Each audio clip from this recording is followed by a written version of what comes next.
தீயணைப்பு அலுவலராக தூத்துக்குடி மாவட்டத்தில் பொறுப்பேற்றுள்ளேன். இந்த மாவட்டத்தில் 10 தீயணைப்பு நிலையங்கள் உள்ளது. ஒட்டப்பிடாரம் தீயணைப்பு நிலையத்திற்கு மாண்புமிகு தமிழக முதல்வரால் புதிய தீயணைப்பு நிலையம் கட்டுவதற்கு ரூபாய் 247 கோடி ரூபாய் மதிப்பீடு செய்யப்பட்டு ஒதுக்கீடு செய்யப்பட்டுள்ளது. அது மட்டும் இல்லாமல் ஏரல் தீயணைப்பு நிலையம் கடந்த ஆண்டு புதிதாக நிறுவப்பட்டது. அந்த இடத்துக்கு இடம் தேர்வு மற்றும் ஊர்தி புதிதாக ஒதுக்கீடு செய்ய ஆணைகள் பெறப்பட்டுள்ளது. அதற்கான இட ஒதுக்கீட்டிற்கான மாவட்ட ஆட்சியரிடம் இப்போது இடம் தேர்வுக்காக மாவட்ட ஆட்சியரிடம் கடிதம் வழங்கியுள்ளேன்.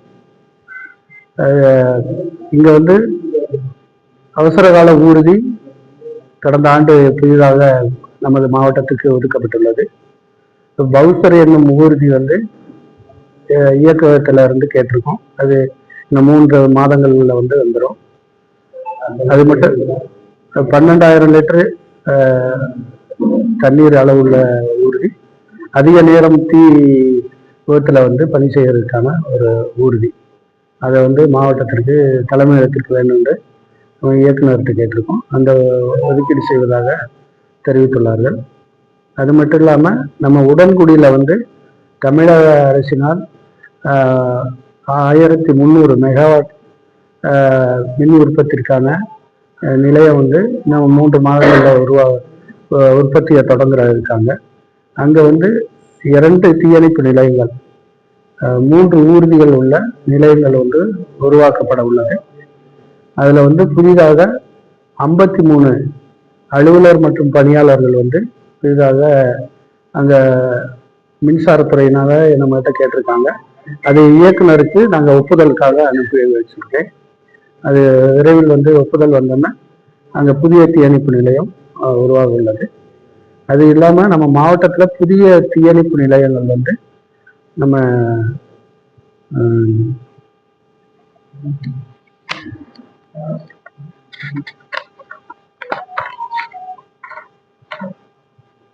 எட்டயாபுரம், கயத்தாறு அந்த இடத்துல 2ல கேட்கலான் இருக்கோம். அது எட்டயாபுரம் ரொம்ப விருதுநகர் மாவட்டத்தில் காரியாபட்டிக்கு அடுத்து நம்ம சிப்காட்டு தான் இருக்கு. அதனால நம்ம மாவட்டத்தில் இருந்தால் அந்த அதிக விபத்துகளை குறைக்கிறதுக்கான இடமா இருக்கும். அதனால எங்க இயக்குநர்கிட்ட நான் கொடுத்துருக்கோம். நம்ம அமைச்சர் பெருமக்களை பார்த்து இந்த இடத்துல ஒரு தீயணைப்பு நிலையம் இருந்தால் நல்லா இருக்குங்கிறத அமைச்சர்கிட்ட சொல்லி அதை வாங்கலான்ட்டு இருக்கேன். அதான் சார், இங்கே 243 பணியாளர்கள் இருக்காங்க. புதிதாக அந்த நிலையம் உருவாக்குனா 300 பணியாளர்கள் உள்ள ஒரு மாவட்டமாக இது இருக்கும். இந்த மாவட்டத்தில் அதிக ஃபேக்ட்ரி இருக்கிறதுனால, கெமிக்கல் ஃபேக்ட்ரி மற்ற இண்டஸ்ட்ரீஸ்லாம் அதிகம் இருக்கிறதுனால தீ விபத்துல அதிகம் ஏற்படக்கூடிய ஒரு சூழ்நிலை உள்ள மாவட்டம். அதனால பணியாளர்கள் 24/7 எப்போவுமே துரிதமாக செயல்படுறதுக்கான அறிவுரைகள் வழங்கப்பட்டுள்ளது. பணியாளர்கள் இந்த கோடை காலத்தில் விடுப்புகளை தவிர்க்குமாறு உத்தரவிடப்பட்டுள்ளது. அதே மாதிரி இந்த ஃபயர் டே வர ஏப்ரல் 14th இருந்து ஆரம்பித்து ஒரு வார காலம் தீ தொண்டு நாள் நடத்தப்படும். அதில் மருத்துவமனை, கல்லூரிகள், பொதுமக்கள் கூடும் இடம் மற்றும் தொழிற்சாலைகளில் அவர்களுக்கு தீத்தடுப்பு பிரச்சாரங்கள், பொது நிகழ்ச்சிகளை நடத்துறதுக்கு அறிவுறுத்தப்பட்டுள்ளது. ஒவ்வொரு புதன்கிழமையும் கம்பல்சரி அனைத்து தீயணைப்பு நிலையங்கள்லையும் பிரச்சாரம் பண்ணணும்னு சொல்லி அறிவுறுத்தப்பட்டுள்ளது. அதே மாதிரி ஏதாவது தீ விபத்துகள் மற்ற விபத்துகள் ஏற்பட்டால் உடனடியாக பொதுமக்கள் 101 மற்றும் 112 என்ற எண்களுக்கு தொடர்பு கொண்டு சேவையை மற்றும் பொதுமக்களுக்கு சேவை செய்ய எங்கள் துறை தயாராக உள்ளது என்பதை அன்புடன் தெரிவித்துள்ளேன்.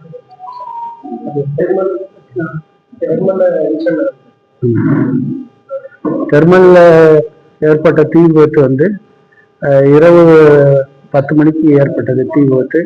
அதில் எங்களோட துணை இயக்குனர் திருநெல்வேலி மற்றும் மதுரை துணை இயக்குனர். துணை இயக்குனர் வந்து சரவணபாபு மற்றும் மதுரை துணை இயக்குனர் சம்பவ இடத்திற்கு விரைந்து அவங்களோட அறிவுரையின் பேரில் 200 பணியாளர்கள் மற்றும் 20 ஊர்திகளோட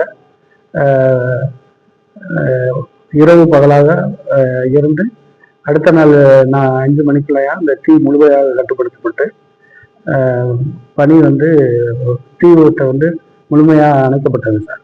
இப்போ நம்ம மாவட்டத்துக்கு தேவையான போதுமான வசதிகள் எல்லாமே வாகன வசதிகள் எல்லாமே. ஏன்னா இந்த பயிர் நடக்கும்போது நம்ம வெளியில இருந்து தென்காசி திருநெல்வேலியில இருந்தா வண்டி தான் யூஸ் பண்ணுவோம்.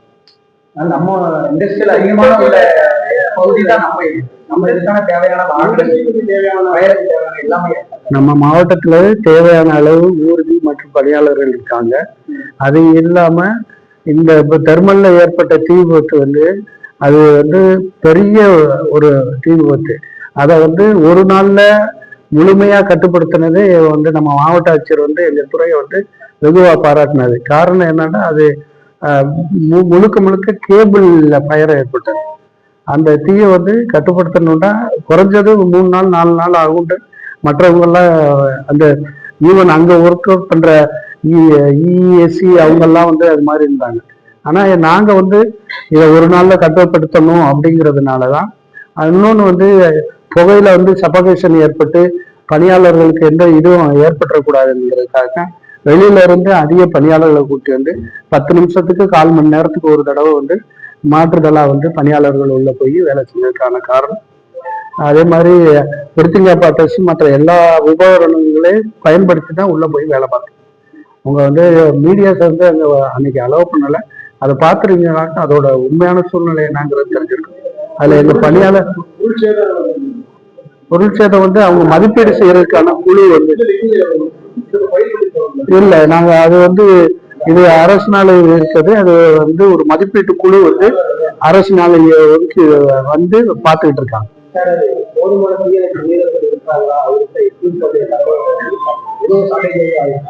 இல்ல நம்ம மாவட்டத்துல போதுமான தீயணைப்பு இருக்காங்க, பணியாளர்கள் இருக்காங்க.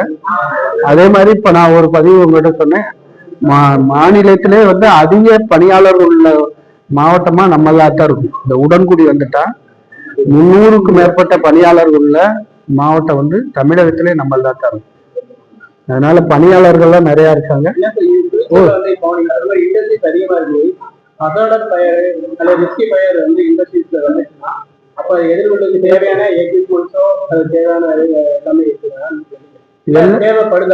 இல்ல சார், அது வந்து நாங்க தேவையான உபகரணங்களை ஒவ்வொரு தடவையும் கேட்டு எங்களுக்கு இயக்கத்துக்கு அனுப்பிச்சு ஒவ்வொரு தேவைக்கு பூர்த்தி செய்யும் விதமாக இப்ப அவசர கால ஊர்தி வந்திருக்கு. ஹோம் டெண்டர் நம்ம அங்கேயே வந்துட்டு ஹோம் டெண்டர் இருக்கு.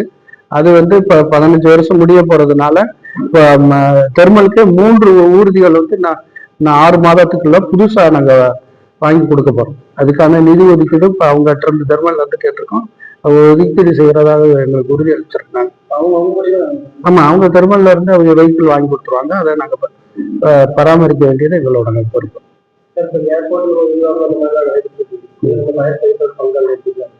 ஏர்போர்ட் அங்க ஏர்போர்ட்ல அவங்க ஏர்போர்ட் தனியா இருக்காங்க. ஏதாவது எமர்ஜென்சியா போவாங்க. நீங்க கேட்டீங்கல்ல ஊர்தி நிறைய மற்ற மாவட்டங்கள இங்க வந்து தெர்மல்லையும் சரி, போர்ட்லையும் சரி, எஸ்சிபிடிலையும் சரி, ஸ்டிக்கு எல்லாமே கிட்டத்தட்ட 10 இடங்கள்ல வந்து பிரைவேட்லையும் ஊர்தி இருக்கு. எமர்ஜென்சினா அவங்கள கூப்பிட்டா அவங்களும் வருவாங்க. அன்னைக்கு தெர்மல்லையும் நாங்க கூப்பிட்டோம், அவங்களும் வந்து எங்களோட வந்து ஹெல்ப் பண்ணாங்க. அப்படியெல்லாம் பண்ணாதான் இந்த ஃபயரை வந்து ஈஸியா வந்து புட் அவுட் பண்ணுவாங்க.